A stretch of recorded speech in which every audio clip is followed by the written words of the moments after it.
I hope it's been nourishing for all of you in terms of imbibing something new which will make a difference for the children that you represent from the schools that you come, wherever that is.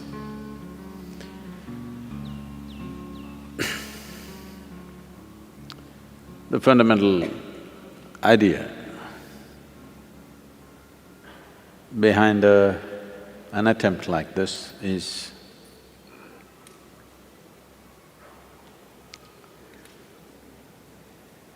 when anybody, if you perceive something new, if you learn something new, it's such a joy.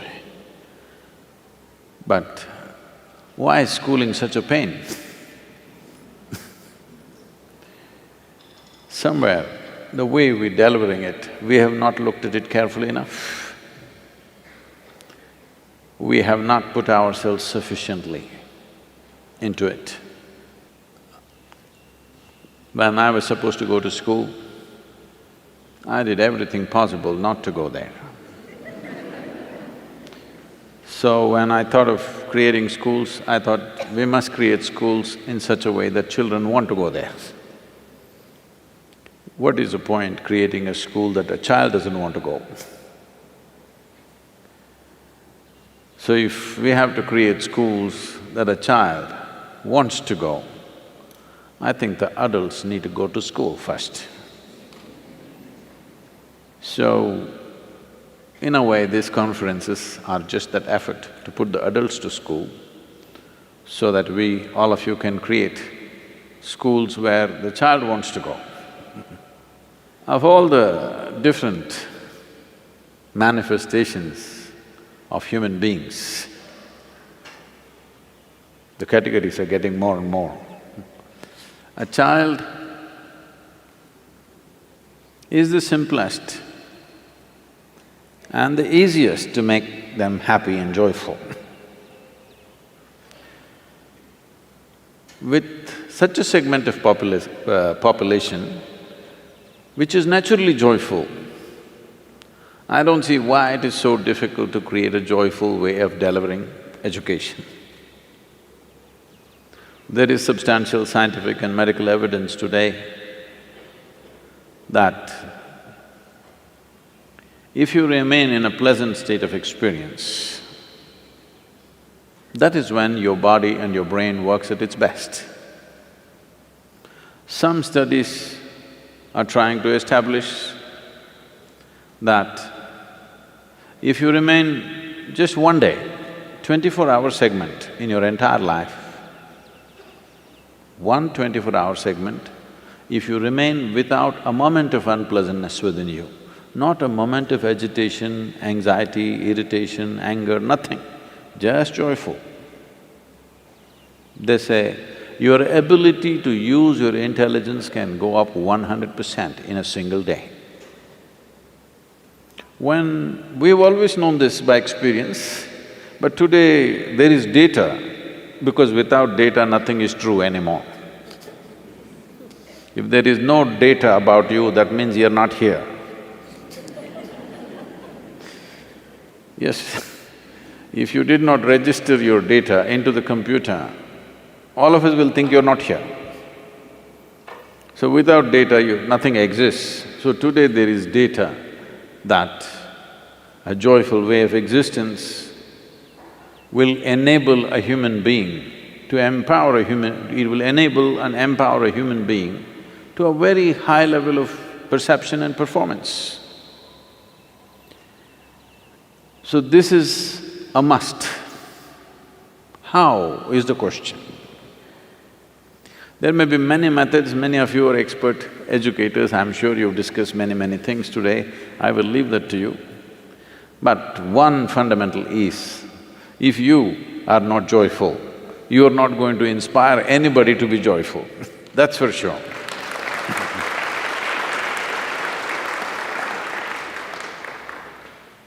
Why I should be telling you this? Because is there anybody here that you have not known a single moment of joy in your entire life? Is there any such person here? You cannot be, because if you did not have a single moment of joy, you would be dead. You would have no reason to live. So you know how to be joyful. I'm sure right now if I ask you, would you like to be joyful or miserable in your life, every one of you will say, I want to be joyful. So you know how to be joyful, you want to be joyful. So why do you need a guru to tell you? Yes, Sadhguru, I want to be joyful, but… To kick that butt, you need a guru.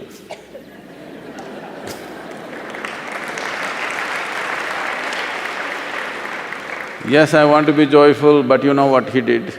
Yes, I want to be joyful, you know what she did. Yes, I want to be joyful, you know, the weather's not good. So there is but. If we just kick this one butt out of our life, creating a joyful education will be a natural consequence. If we are joyful, whatever we do, whatever we create, we will make it that way, isn't it? Without we being that, now if I say, let's create a joyful education, it looks like a very complicated problem. If you are joyful, is it not natural that you will cook joyfully, you will serve joyfully, you will talk to people joyfully, you will do everything joyfully? Is it not natural consequence? So right now, one of the biggest mistakes, I would say a crime that we are committing is, we have taken to this Western mode of doing things, that is goal-orientedness. That is, we want mangoes, but we are not interested in the tree. Soil is not even our concern. We've gotten into this mindset. Goal is the thing, we want this big mango, you have this one, we want this big mango. But we are not so much interested in the tree, soil is not even in our perspective. In yoga we say, if one eye is on the goal, you have only one eye to find your way. It's very inefficient. If you have both the eyes to find your way, you will find your way. This too much goal-orientedness has made human beings, not only in schooling, in life, in the way we create our businesses, the way we run the nations, the way we conduct the affairs of the world, everything has become so skewed and not about life. It is about some product in the end. At the end of our life, there is only one product, which is grave. Either we are investing too much in the graveyards of the past, or futuristic. If it's futuristic, it's grave-oriented, because that's our only future that's going to happen to you and me. So the thing is, whether it is schooling or business or anything that we are doing is about how we conduct it now. What will come out of it? Whatever comes out of it. Are we doing it in the most beautiful way possible? If this one thing is embedded in us, methods, various tools, all these things will come from experts. There are many experts. There are a whole lot of people who invested their life thinking through these things. We can use that, but to use these methods in a way that it works, we need people who are first of all joyful, who know how to make their life beautiful. If you do not know how to make your life beautiful, this aspiration of making everybody's life beautiful is not going to work. So, all those… many of you who are as teachers, as educators, as experts in the field, variety of expertise that is here. And in the morning, briefly I mentioned this, the evolution of the teacher is the most important thing, everything else is secondary. Who delivers this is the most important thing. It's not… we have not invested enough in that. Evolution of the teacher does not mean just more and more tricks about education. As a human being, if the teacher blossoms, becomes a joyful, loving, compassionate human being, above all conscious human being, everybody has to strive for this, otherwise this will not happen. This is not something that will happen because you got a PhD. This is something that you have to work upon yourself. If this process is brought into the teachers, you must see the tradition of this country is this. Usually parents gave away their children to a teacher, an acharya or a guru, took the children totally in his fold because people saw him as an evolved human being, not just a knowledgeable human being, an evolved human being. So they saw that if we leave our children in his hands, in his or her hands, naturally our children will blossom. So this has to come. This may look like, oh, is this possible to train all the teachers? Why not, I'm asking. For the first time, for the very first time in the history of humanity, we have capabilities that no other generation could ever dream of, isn't it? In this country, let's say a Rama or a Krishna or a Buddha are so revered, all right? I want you to look at the reality of this. Suppose a Rama sat here and spoke, the gentle being that he was, I'm sure his voice wouldn't carry to first 50 people, others would sit there and just gape. Yes or no? Krishna a little more playful, maybe he stood up and spoke little more loudly, maybe 100 people heard. Gautama made simple systems and trained thousands of monks. He made sure a few 100,000 people heard. But today, I can sit here right now and talk to the entire world. Never before this was possible. So we have come to an age, we have come to a time when we can make truth mainstream. Never before it was possible. Krishna spoke only to one guy. How can it become mainstream? It's bound to be fringe, isn't it? Jesus spoke to 12, bound to be fringe, isn't it? For the first time we can speak to the entire world. It is time we make truth mainstream. If truth becomes mainstream, truth means what really works. If I sit here, what will leave me in the highest state of experience is the truth of my existence, isn't it? If every human being knows what is the truth of their existence, that you can sit here in the best possible way a human being can be right now, you don't have to worry about tricks of education.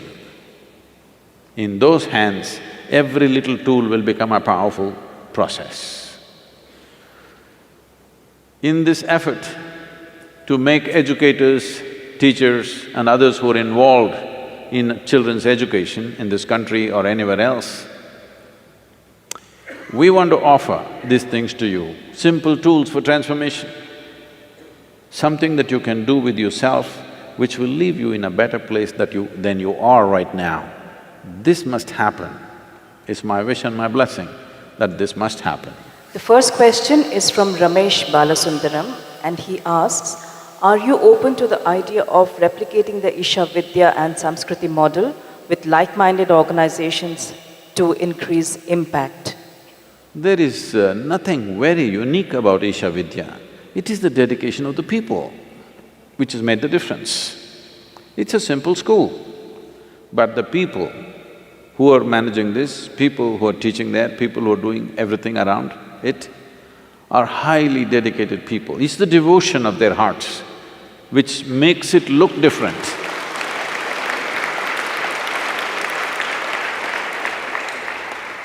I don't think anything that we are doing in Isha Vidya is something that any of you do not know. It is just the devotion of the people which makes it look so different.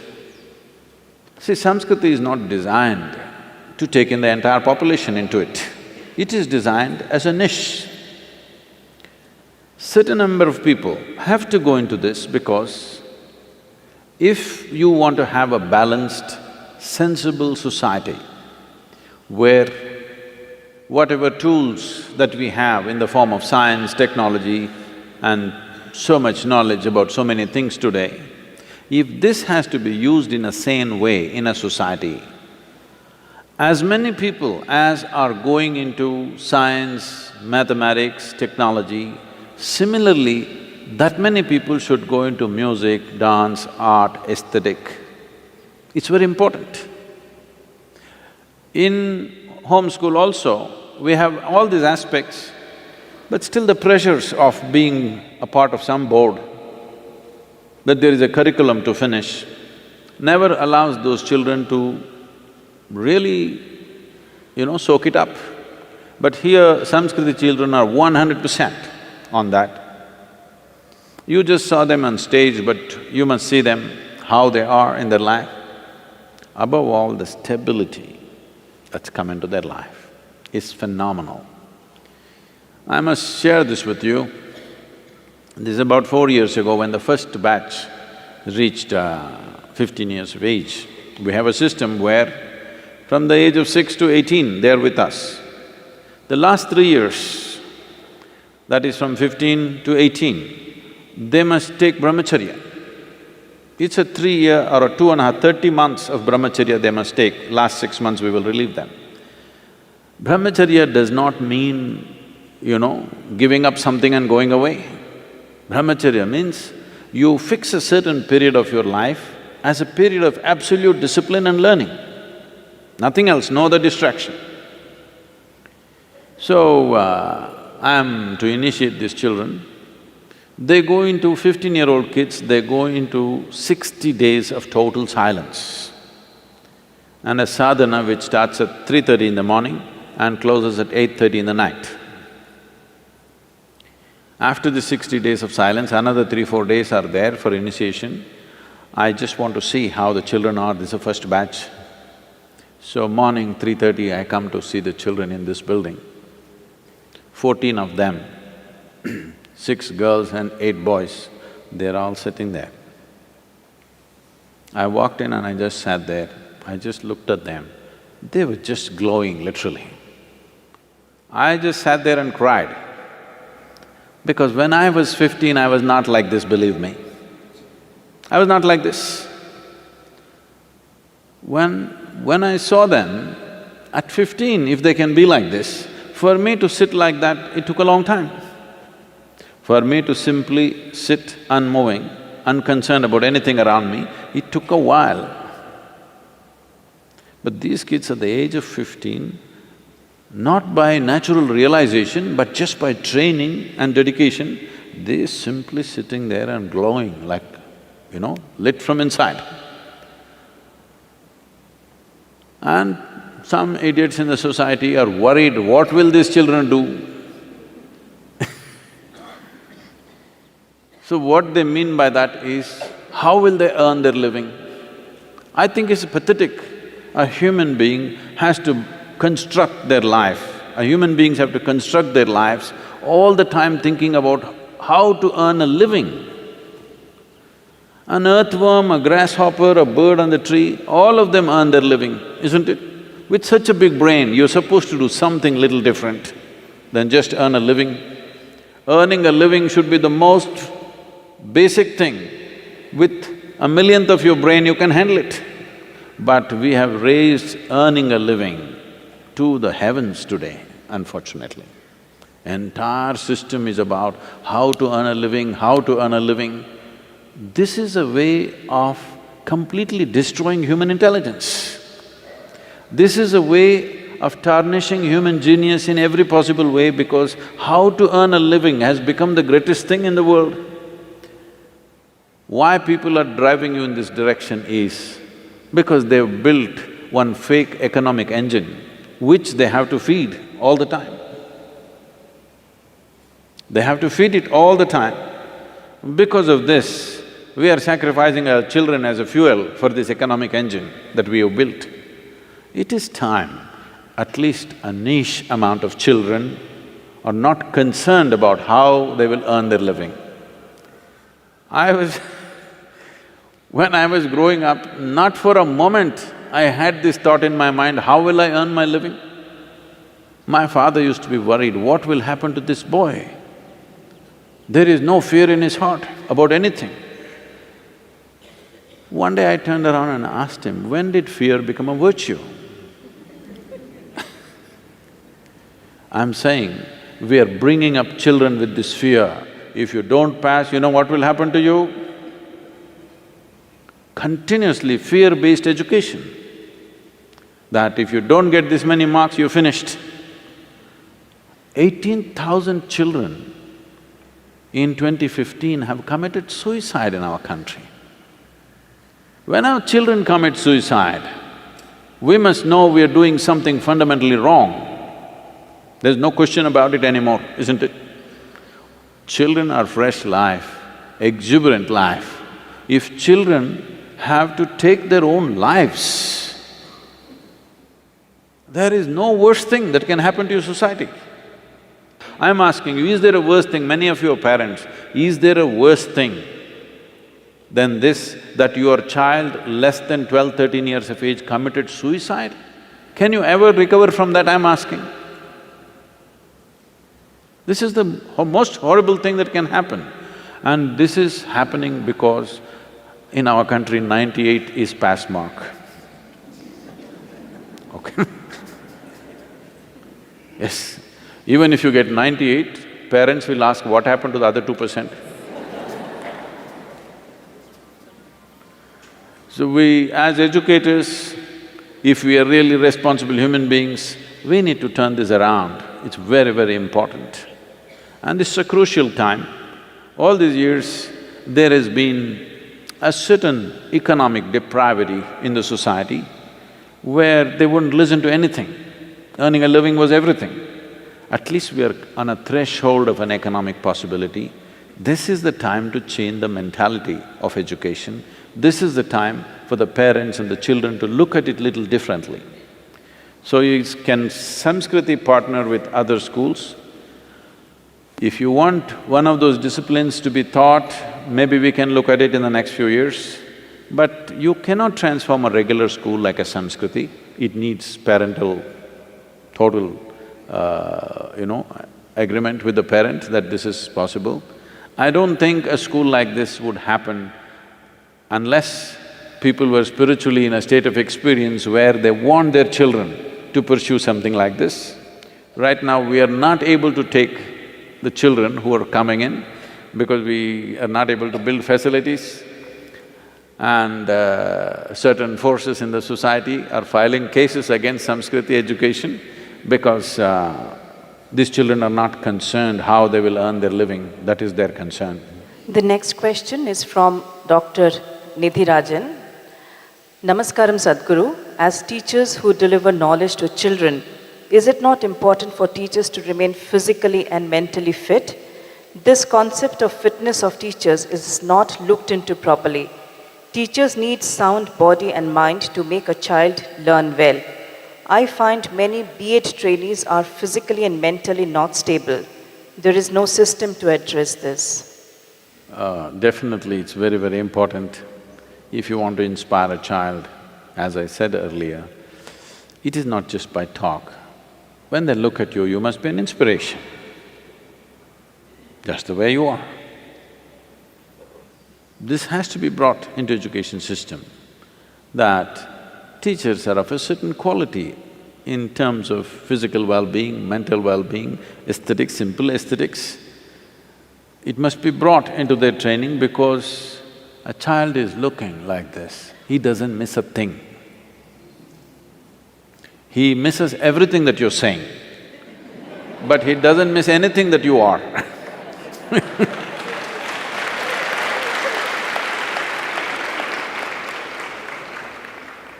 So definitely it's a very important aspect. Unfortunately, it's not been done because generally that ethos is yet to be in the society itself, but we have to bring it. The next question is from Naveen Krishnamurthy. How important is spiritual and yogic thinking in school education? How to implement it? So when we use the word spiritual, the moment you utter this, everybody has their own misconception about what it could be. So let me put it in proper perspective. You must understand, the moment you refer to somebody as spiritual, the word seeker also goes with that. You are a spiritual seeker, you are not a spiritual believer. You are referred to as a believer if you adhere to a certain religion, but you are referred to as a seeker the moment you say, I'm spiritual. A student is a seeker, isn't it? A scientist is a seeker. A teacher must become a seeker, it's very important. So spiritual process in its essence is a must for education because they have to be active seekers. Whether it is physics or chemistry or biology or spirituality, essentially it is the seeking for the truth of the matter in that particular aspect of life, isn't it? What else is education? Education is about seeking truth. Maybe not the ultimate truth, but right now what we are looking at. We want to know the truth about it. We don't want to know some rubbish about it. We don't want to believe something about it. We want to know the truth about it. If you look in a microscope, we want to know the truth about an amoeba. We don't want to believe what an amoeba is. We want to know the truth about it. So, a student is a natural seeker. A spiritual process should bring the discipline into your student. See, not to believe anything, but at the same time not to become abusive and disrespectful of things around you takes a lot of discipline. I don't believe a thing that you say, but still to listen to you takes a certain amount of discipline and culturing. This culturing is a must for a student, that every human being should learn. I don't have to believe anything that you say, but I have the necessary regard, respect and inclusiveness to sit and listen or to raise a question and object. This is something that has to come into your society if human thought process has to rise to a different level. If you abuse people, people will get restricted. If you don't question them, they will get restricted. Questioning without abuse, questioning respectfully everything that happens around us is most important, and this is the fundamental of spiritual seeking. So spiritual process is a must for any genuine student, unless you're just trying to earn a living. When you say yoga, the previous question was about fitness. Above all, a capacity to stretch yourself beyond what is normally considered normal. Without yoga, when I say yoga, don't think a particular system of yoga, this, that. When we say yoga, it means union. In some way, without a certain amount of union happening between the teacher and the student, how can there be education, I'm asking? Education is yoga, isn't it? I know you're referring to physical yoga, should we bend the teachers and twist the teachers? We should. It'll keep them physically limbered up. I'm saying, this is true in the eyes of a child. This is true even in your eyes, it doesn't matter what is your age. If you look at somebody walking towards you, whether they're agile and come lightly like the breeze or they waddle around makes a difference for you or no? Your impression and your willingness to interact with that person, will it be different depending upon how their physical stature is? Definitely for a child it's important.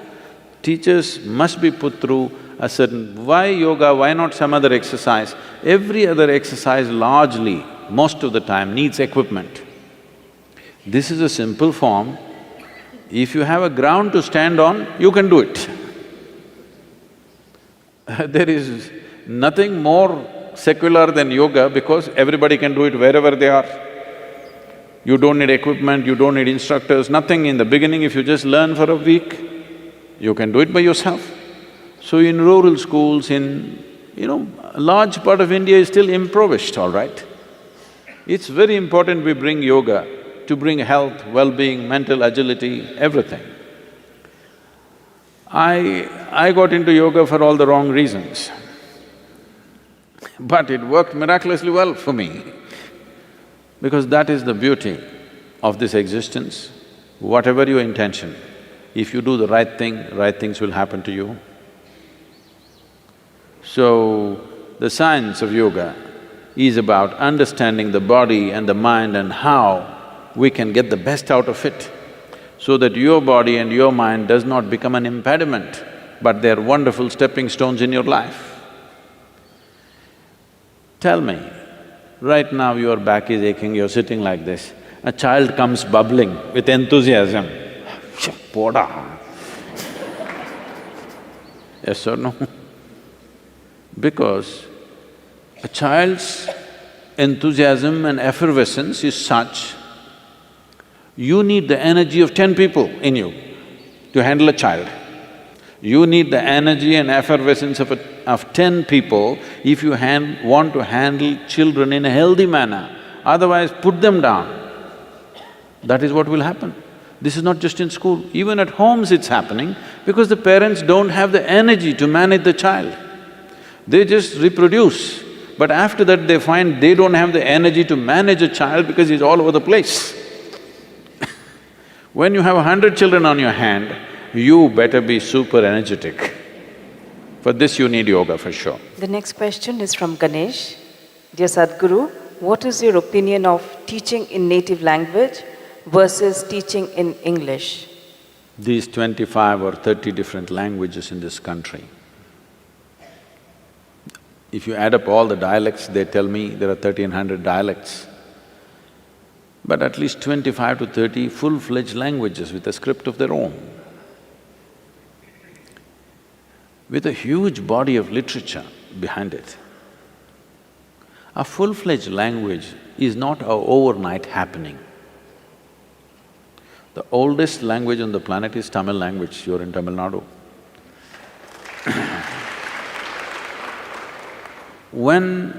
See, language is a very important part of human intelligence. Many linguists around the world have clearly recognized the power of language. Human ability to use language essentially is rooted in India. It's from here.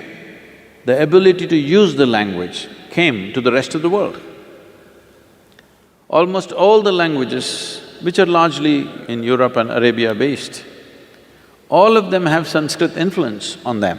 So, in our eagerness to just get a job, we don't have to completely destroy these languages, we will lose out something very, very big.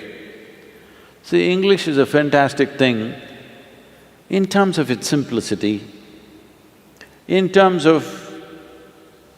because internet and, modern technology has taken to English language, it is a must. Nobody can be against English anymore, you got to take it. Even if you don't like the British, you have to like the English language. It is part of our language now. One good thing we did, though many bad things happened during the British rule, one good thing is we absorbed the language. Today, many educated Indians can speak better English than most British can speak. It's a good thing, but at the same time, we should never kill these languages which have been there for thousands of years. Because the phonetic range that is there in Indian languages is such, it stimulates every aspect of who you are. English language has a very narrow phonetic range.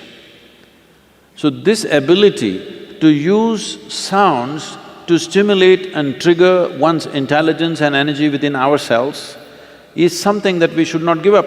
Every child must know one more language other than English, whatever that is, because anyway our states are divided on linguistic basis. So in that state, whatever the language is, they must know. In our over-enthusiasm for employment-oriented education, I know many schools are completely destroying the local languages. This should not happen. Local language must be there, it must be a part of you. At least people should know how to speak and read. If not, you're not a great… you don't know how to write great literature, at least you must know how to read and speak one more language other than English language. Our education policy has taken that into consideration. It is the responsibility of every school to ensure that happens. And I feel the easier way to do it is maybe they're studying science, they're in an English medium, they're largely studying English language. But you could make some plays, some theatre, some art, something in local languages so that people use that as a social thing, use that as an entertainment where there's a natural interest in how to express themselves in that language. It is a must. We should not kill these languages because it's taken thousands of years to create it. This is our national pride, that we have the maximum number of languages. If we had to create this many languages, see, we must understand this. For example, let's say Tamil Nadu and Karnataka, Tamil Nadu and Andhra Pradesh, Tamil Nadu and Kerala. There are no geographical separation. There are no oceans between these states. There are no mountain ranges clearly demarcating and separating the populations for a long time. But though they lived here for thousands of years, they kept their language, these people kept their language. It's so beautiful. When they went to trade and transact, they learned the other language, but they always kept their language. But today, the new generations are losing their language so rapidly. It's very important, all of you, at least in your homes with your children and wherever possible, there must be a certain amount of time where we must use the local language. It's very important. We will regret this deeply after a couple of generations if we don't take care of it now. Because you can't bring back a language. You can kill it, but you can't breathe life into it, it's very difficult. We teachers are constantly instructed to make the children be aware of good touch and bad touch, even at the age of 3 when they are in kindergarten. After they get to know, they react in a very different way. As a teacher, I find it very embarrassing to see them. Is it very necessary for all the kids to be taught about this? See, unfortunately, a lot of very ugly things have happened in schools. Unfortunately, it is a reality. Child abuse in schools has been a very deep concern. Tell me if I'm wrong. I'm saying this from my own experience of being in school, which is a long time ago. When I was growing up in the schools, I have heard of a few cases of some kind of abuse. I would say it was maybe… today even boys are being abused, which was, I believe, was not there at that time largely. Maybe one in a school where there were about 400, 500 girls, maybe about 10 or 15 girls could say that in some way they were, not properly handled by somebody. It was never a widespread thing as far as I know.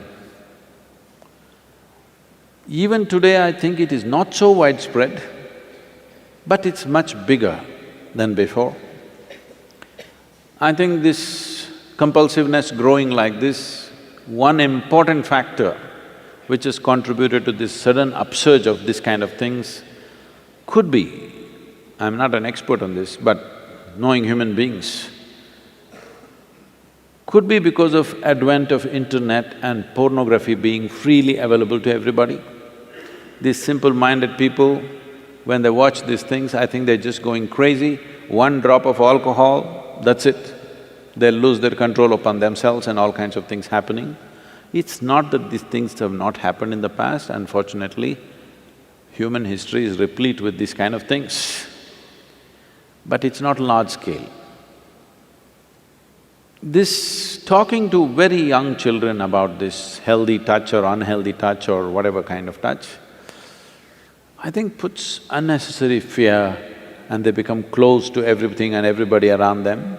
It is, there was a time if you see a young child, you could go and pick it up, whosever child it was. Now you have to hesitate.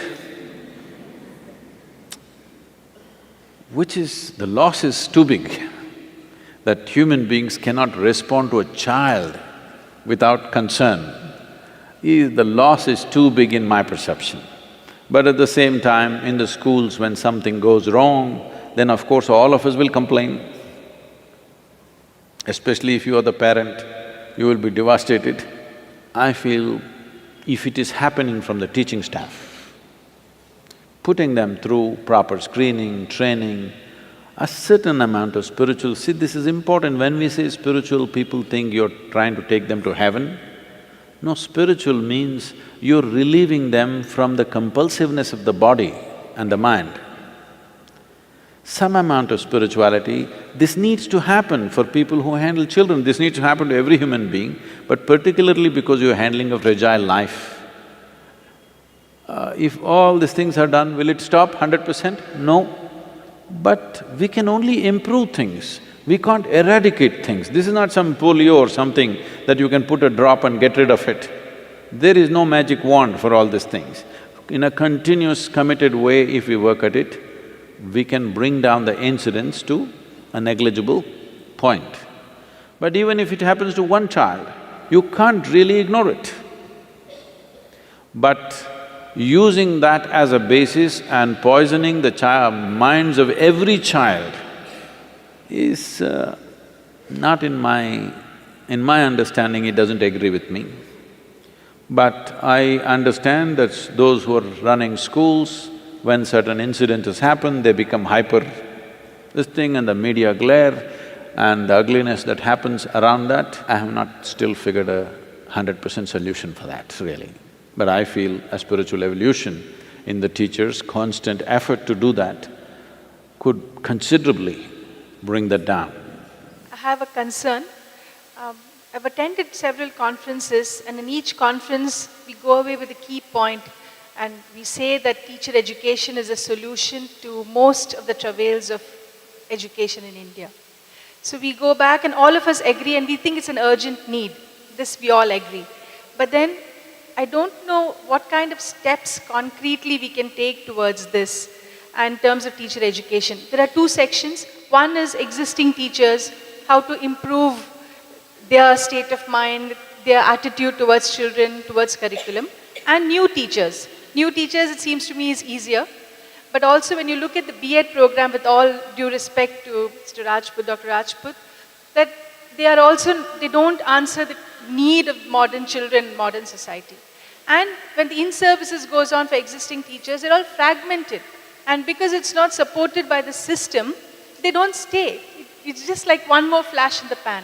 So while we all agree that we have to give a major thrust to teacher education and empowerment, what concrete steps can we take in a holistic way and completely in a countrywide manner? That's the biggest question looming here for me, for all of us, I suppose.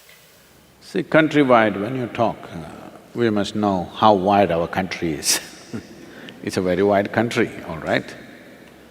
Not only wide in its size, very wide in its variety.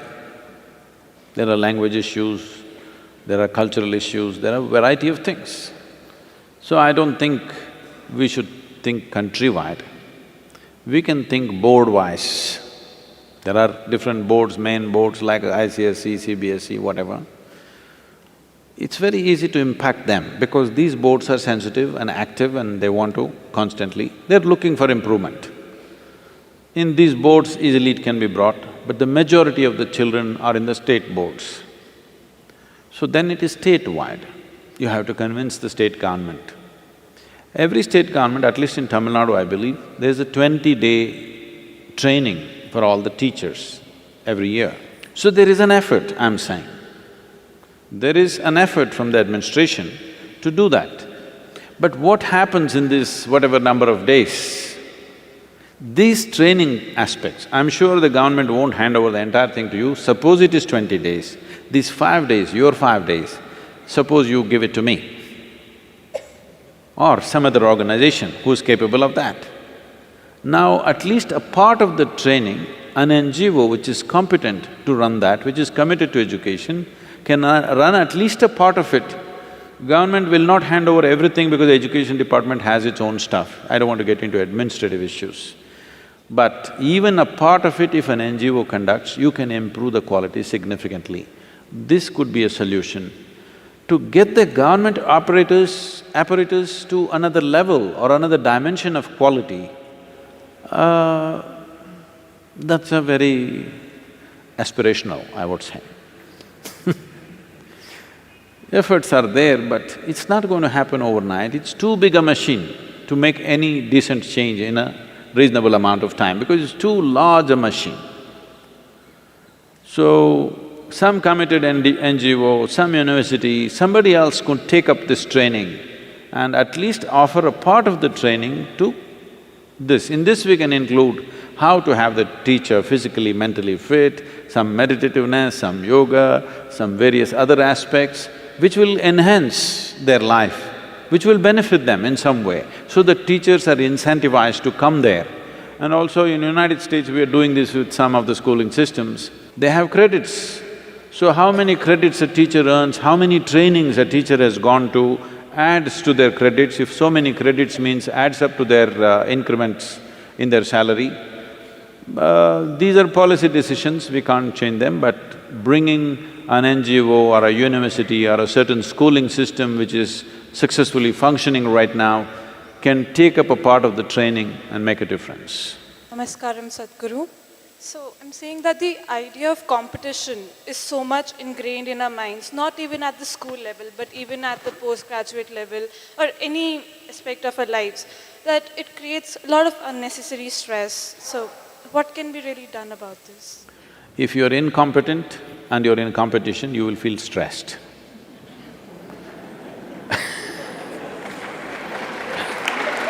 So, if you want to be in a competitive situation, the thing is you have to work on your competence. Right now the problem is, you're tweaking your desire, you're not tweaking your competence. This is what has to happen, that we must teach children to tweak their competence, not their desire. We are calling this ambition, we are calling this goal-orientedness. Ambition means what? You tweaked up your desire, you'll suffer invariably. If you tweak up your competence, you will see wherever you go, you're doing better than what people expect you to, so naturally things will go well for you. Competition is not the bad thing, lack of competence is the bad thing. We must understand this. In this country, this is very important because we still think our education is cooked in heaven. Because people tell me temples are crowded just before the examination. Just the wrong place to be. Just the wrong place to be. When your examination is coming, you sitting in the temple is just the wrong place to be. In the vacation, you sat in the temple, great. So instead of competence, we have big desires. If you focus enough on enhancing your competence, you will see there is such joy in breaking limitations every day and becoming something better. You don't care a damn how somebody else is doing. Yes, if every day, if you're breaking limitations. When I was speaking to I think our home school, I was telling them, a class full of children should sound like eggs are hatching. You know, at one time I used to do sericulture, silk farming. And I was amazed. I was so amazed I didn't take them to the market sometimes. Because if you just leave the cocoon long enough, if you don't take it to the market, you should see how it opens up. Like this it'll be making noise. Slowly they're opening it up. When 1,000,000 of them are trying to open, you go inside this room, it's going. This is how a school should sound. That every moment they're breaking their limitations.